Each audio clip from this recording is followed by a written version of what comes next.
Assalamualaikum warahmatullahi wabarakatuh. Waalaikumsalam. Perkenalkan, saya Irma Lestari dari Universitas Pelita Bangsa, Prodi PGSD, dari kelas 23B1A. Di sini saya akan melakukan observasi wawancara bahasa Inggris bersama Ibu sebagai guru bidang studi bahasa Inggris. Tanpa mempersingkat waktu, mari kita mulai pertanyaan yang pertama. Apakah modul ajar yang digunakan sesuai dengan kurikulum Yang berlaku. Modul ajar yang digunakan sekolah kami sudah sesuai dengan kurikulum yang berlaku. Itu kurikulum mereka ya. Jadi di sini penting juga untuk membandingkan modul ajar dengan kurikulum yang berlaku dengan konteks tertentu. Jadi jika Anda memiliki informasi lebih lanjut tentang kurikulum dan modul ajar yang maksud, saya bisa membantu Anda untuk mengevaluasi. Untuk pertanyaan yang kedua, bagaimana cara menyesuaikan LKPD atau Luka Kerja Peserta Didik dengan gaya belajar individu siswa dalam kelas? LKPD atau lembaga kerja peserta didik harus sesuai dengan gaya belajar individu. Nah, kita menyesuaikan yang pertama dengan mengidentifikasi gaya belajar siswa, kemudian yang kedua kita rancang LKPD yang beragam. Lalu berikan pilihan ya, sehingga siswa dapat memilih metode yang paling sesuai dengan gaya belajarnya sendiri. Kemudian yang keempat, kita berkolaborasi dengan siswa dengan cara melibatkan siswa dalam proses penyesuaian LKPD yang akan kita kerjakan. Kemudian yang kelima, evaluasi dan refleksi. Setelah menggunakan LKPD yang disesuaikan, lakukan evaluasi untuk mengetahui efektivitasnya dalam mendukung kebutuhan belajar individu siswa. Dan yang terakhir, jangan lupakan pembelajaran yang inklusif ya.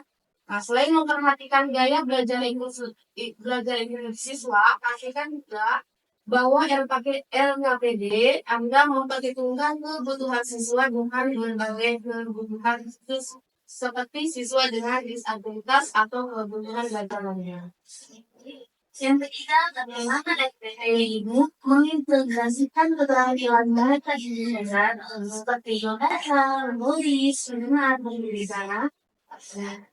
Ada beberapa langkah yang dapat diambil untuk mengintegrasikan keterampilan membaca, menulis, mendengarkan, dan berbicara dalam LKPD. Yang pertama, tujuan pembelajaran yang terintegrasi. Tentukan tujuan pembelajaran yang mencakup semua keterampilan tersebut.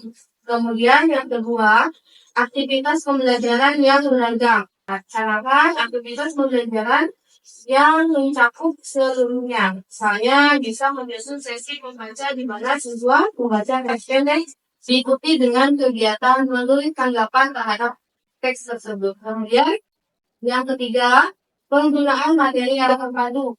Materi atau topik dapat mendukung perkembangan semua keterampilan bahasa. Misalnya memilih artikel atau cerita pendek atau video yang menarik tentang topik tertentu. Mengintegrasikan beberapa kegiatan pembelajaran seperti membaca, mendengarkan, berbicara, dan menulis sesuai dengan materi tersebut. Kemudian yang keempat, penggunaan teknologi. Manfaatkan teknologi untuk mendukung integrasi keterampilan bahasa. Lalu kolaborasi dan diskusi. Berikan kesempatan kepada siswa untuk berkolaborasi dan berdiskusi dalam bahasa Inggris. Lalu terakhir kita mengevaluasi yang mengintegrasi. Saya evaluasi yang mencakup semua keterampilan bahasa. Misalnya, Anda dapat menggunakan tes terstruktur yang mencakup soal-soal membaca, mendengar, dan menulis serta menyelenggarakan sesi presentasi atau wawancara untuk mengevaluasi keterampilan berbicara siswa. Baik, yang berikutnya apa strategi atau metode pembelajaran yang digunakan agar siswa dapat memahami konsep pembelajaran LKPD? Metode atau strategi yang bisa kita terapkan agar siswa dapat memahami konsep bahasa Inggris yang pertama, berbasis proyek. Yang kedua, berbasis masalah, kemudian kolaboratif, lalu berbasis permainan, berbasis proses, diferensiasi, dan berbasis teknologi. Baik, pertanyaannya terakhir, bagaimana penggunaan media atau alat pembelajaran dalam mendukung pengajaran bahasa Inggris di kelas? Penggunaan media atau alat pembelajaran dapat sangat mendukung dalam pembelajaran bahasa Inggris. Nah, di sini ada beberapa contoh. Kita contohkan yang pertama, kita pakai proyektor atau layar interaktif. Dan kemudian yang kedua, kita menggunakan aplikasi dalam pembelajaran bahasa Inggris. Seperti contoh aplikasinya ada Duolingo, Memrise, atau Rosetta Stone. Kemudian yang ketiga, kita gunakan situs dari web pendidikan.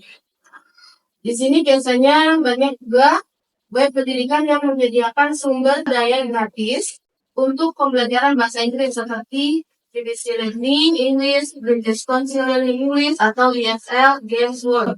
Nah, siswa dapat menggunakan web tersebut untuk mengakses bacaan dan latihan yang lainnya. Kemudian, kita gunakan juga video dan audio untuk pembelajaran bahasa Inggris. Video dan audio ini membantu siswa memperbaiki pemahaman mereka tentang pengucapan, intonasi, dan struktur bahasa.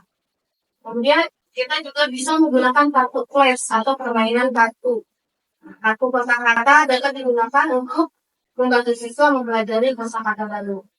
Lalu, kita juga bisa menggunakan papan tulis interaktif yang memungkinkan guru untuk menulis, menggambar, menampilkan materi secara langsung di papan tulis menggunakan perangkat elektronik. Kemudian yang terakhir, kita menggunakan media, buku, dan materi bacaan. Tentu ini sudah biasa kita lakukan dalam mempelajari sesuatu, pasti butuh penggunaan buku untuk materi pembelajaran. Itu saja media dan pembelajaran yang bisa saya sampaikan. Baik, Alhamdulillah, observasi wawancara telah berakhir. Sebelumnya, saya ucapkan terima kasih kepada Ibu yang telah meluangkan waktunya untuk menjawab pertanyaan dari saya. Saya akhiri, wassalamualaikum warahmatullahi wabarakatuh. Waalaikumsalam.